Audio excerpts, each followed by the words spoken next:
Hello all, welcome to study 55 of the Solving Studies to Improve Chess Calculation series. This is going to be a special study. This is called the Immortal study of the David Joseph. David Joseph was an English chess composer, and this study comes with a great story behind it. This is one of the most published studies. In fact, he was so famous with this study that they produced about four versions of it. So it's really incredible story. And this is going also to be a different practice. I'm going to divide this practice in two. On the first phase, I'm going to give you 5 minutes to solve the study. Then I will come back with the first part of the solution, and we are going to reach the famous position, and after that I give you another 5 minutes to finish, and then I complete the study with the remaining part of the solution. But the story behind, very interesting, was that during the Christmas of 1921, when he was 25 years old, he got a present, a chess portable chess set, and he was traveling to Manchester Chess Club on that day. It's a travel from Warrington to Manchester, about 20 minutes total. And he was composing a chess position because the present was given to him with a challenge to compose a chess ending every day of the week. So he was doing the travel and composing a chess study, and he produced the setting with king and pawns. And the idea was to finish with a stalemate, but kind of like as a joke. So when he presented, everyone was enjoying the study in Manchester Chess Club and finding it very interesting how it looked that White was going to win, and then in the end there was a stalemate, and so he was happy with that. But after he started to think about study more deep, and he found an hidden win for White on that particular setting he produced during the train, and he considered it very interesting. So he developed a bit more, so reaching the position we are seeing now, and he arrived again and showed it to other players. And the other players become so attracted to it that it becomes very famous, and it was still on time to be published in the Sunday Express on the 27th December of the same year, 1921. So after that, the study was very republished, and it's one of the most republished studies ever in the chess composition history. So I hope you also enjoy. So remember, if you haven't seen, watch the guide so you are better prepared to the kind of practice we are intending with this series. And you already know the countdown will start, will be just 5 minutes because this time is going to be different. Then I'll come back with the first part of the solution. Then I give you more 5 minutes, and then I finish with the last part. Hope you enjoy it, and see you in a while.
And here we are. Let's see until where you were able to go. Well, the first move, I think it's simple, so let's start with that. It's bishop f2 check, of course, because we want to win, and so we need to promote our pawn. That's obvious. But the rook is delivering a great threat. Even if the pawn advances, the rook can catch the pawn. So if we are trying to win, we need to find a way to block the rook from reaching our pawn. So the first thing that comes to mind is, of course, a check. I can show you what happens if the pawn just advances. Well, it's simple, no? I don't need to go there. So check, and now we have two situations. Either the king moves to the last rank, or the rook intercepts is not a good idea. That's a guaranteed promotion of our pawn, or advances the pawn. Let's see the simple one. So here it advances the pawn, but we still need to pay attention because, for example, if I try to go and promote, well, it's still in time for black to reach it. Why? Because it moves the king away, so opening the file for the rook. And if the pawn promotes now, then I deliver a check, the king moves, and I grab the queen. So we need to pay attention in every possibility. So I can't go with the pawn directly, just because the pawn is pinned, as you saw. I get another way to reach it, and so here the good move is to bring the king. Yes, bring the king. So the enemy king now only has two possibilities. The pawn is pinned, and so the king can't get away. So it's going to be really easy to get the promotion, but still not without care, because if we advance the pawn now, well, we are going to be surprised with a check, and then the pawn is taken, and we are going to lose, not only missing the chance to win, but also losing. So after this, we still need to come with the bishop or the pawn. Both work. I think it's more logical to go with the bishop because we kind of protect the pawn and the pawn protects the bishop. So the promotion of our pawn is guaranteed, so keep it simple. And now if the pawn promotes, I simply take it, and then it's just a matter of technique to win this simple end game. So the first possibility is advancing the pawn, but of course black wants more, so it moves the king. Moves the king, and now the rook is threatening the pawn. So I need to come up with another idea, and the idea is simple: block the rook. Of course, I can't advance the pawn or do something stupid like checking the king. The king moves away, and now I have no chance to protect my pawn. It's just a simple matter of time, and I'm going to lose it. So here I simply block the rook.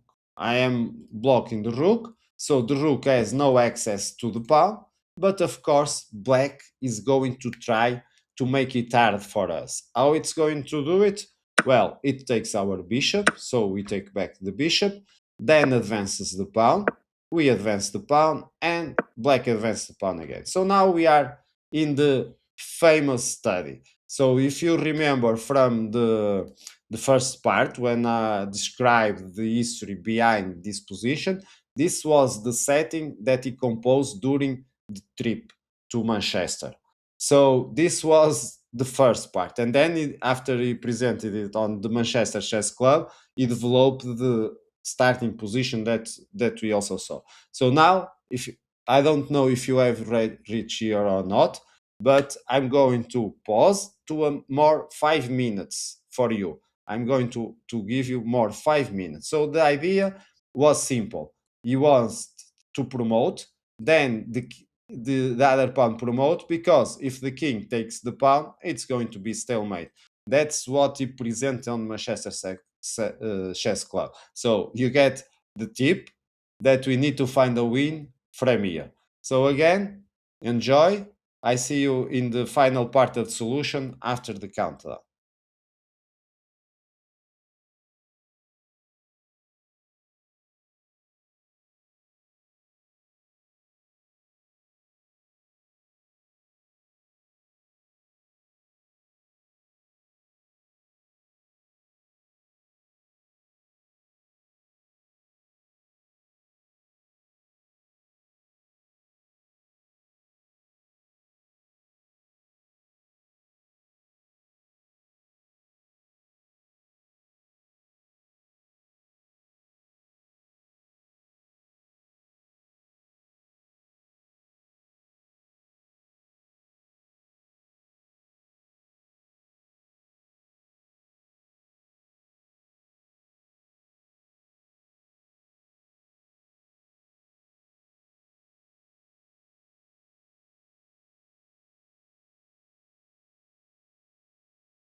And here we are again. Let's go to the finish line. So let's see what happens from now. Of course, I already told you that if we promote to the queen, he promotes to the queen. So if I take the queen, well, I am covering the escape squares for the king. The pawn is controlling the other two, and there's no way the king can move. It's not check, so it's a stalemate draw. So this is the premise that was on the beginning of the setting he produced. Of course, other ideas like, for example, promote to a bishop, so to avoid the stalemate, and then when it promotes to the queen, doesn't work, of course, because it's not a draw, a stalemate draw. But now I can't force the king to move away from this position. If I go over here, like for example, and then check, and then there's no way I can move away. This pawn is in a light square, the bishop is in a dark square, so it's a draw. It's a draw, it's a save. So this kind of tricks also don't save us from the solution. But as I told you, after he presented this position on the Manchester Chess Club, he came out with a win. So let's see what is the win. So let's start with promoting for a queen, and now the black side also promotes to the queen. We already know we can't grab the queen, so we need to find what is the right way to win this one, because if we let it free, the queen will also, the black queen will also maneuver, and this is normally a draw. So the right move over here, I don't know if you have go deep or not. I hope yes. We just have one move over here. It's a brilliant one. It's queen g8. Why? Let's see what's going on over here. Let's see, for example, what I want to produce is I want to remove my king, like for example, to d7, because it will be a discovered checkmate. But of course, now I have a problem because both queens are attacking each other. I can take black king, black queen, as we saw, because otherwise it's going to be a draw. So I need to find a different way. One possible way is to go to e8, for example, because now I am threatening to remove the king either to e7 or to d7, and it's going to be checkmate, yes. But the problem here is I give this chance for the queen to go to g8, so controlling the escape squares for the queen, for the king, and so there's no discover check. The white king can't move away, and so if the queen moves away, well, I simply can check, the king moves, and after a while I change the queens, and it's a draw, because again the king won't be able to be removed from the corner, and the pawn can't be taken, so this is simply a draw. So this is the first possible way to think about this. Other possibilities like going to f8, because the same idea, we are threatening. Now we are avoiding the queen to control the finish, the escape of the two squares, so it's impossible. But the problem is black also finds a similar solution as it had with the promotion. It's going to play queen a3. This is also brilliant because, again, if the queen takes our queen, it's a stalemate. And if the king removes, of course, I take the queen. So white needs to find another way, and it's impossible over here. It's already a draw. So there is no way, because, of course, next, let's say, for example, if white plays queen e8, we simply go check. The only way is the queen to block it, and then I take it, and it's a draw. And so we need to find queen g8. But of course, as we saw, we are controlling the queen to avoid the escape of the king. So the king is already threatening that. But we have this research that we saw. Oh, now we offer the queen again. So again, white can't take our queen. But now things are different because we are not controlling escaping square. So white can go e8 now. White can go e8. So the threat is the same. So we are threatening to remove our king and deliver a discover checkmate. Of course, black hasn't access to the f7 square, So only possible idea for for black is to do the same, offer the queen again on a4. But now things are different because first we deliver a check, so now the king is forced to move to a8, and then ta-da, we go to h8 again. So now instead of having two squares to remove the king, we have three, and there's no more queen a1 because when I take is now check, the king moves and then checkmate.